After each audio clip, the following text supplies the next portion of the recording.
ഞാനിന്ന് വന്നിരിക്കുന്നത് പാറക്കുളങ്ങര ശ്രീ ധർമ്മശാസ്ത്ര ക്ഷേത്രത്തിലേക്കാണ്. നാട്ടുമ്പുറത്തെ ഇങ്ങനെയുള്ള അമ്പലങ്ങളാണല്ലേ നമുക്ക് ആശ്വാസം നൽകുന്നത്.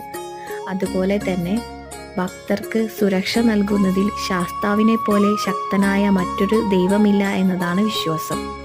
ശനിദോഷ പരിഹാരത്തിന് വേണ്ടി ശനിയാഴ്ച ദിവസം അയ്യപ്പ ശാസ്താ ക്ഷേത്രങ്ങളിൽ ദർശനം നടത്തുന്നത് വളരെ നല്ലതാണ്. ശനിദോഷ പരിഹാരമായി ചെയ്യുന്നതാണ് നീരാഞ്ജനം. ശനിയാഴ്ച ദിവസങ്ങളിൽ നാളികേര മുറിയിൽ എള്ളെണ്ണ ഒഴിച്ച് എള്ള് കിഴി കെട്ടി തിരി കൊളുത്തുന്നതാണ് ഈ വഴിപാട് നടത്തുന്നത് ശനിദോഷം മൂലമുള്ള ദുരിതങ്ങൾക്ക് പരിഹാരമാണെന്നാണ് വിശ്വാസം. ശബരിമല ക്ഷേത്രത്തിലെ ഒരു പ്രധാന വഴിപാടുകളിൽ ഒന്നാണ് നീരാഞ്ജനം. വീടുകളിലും നമുക്കിത് ചെയ്യാം.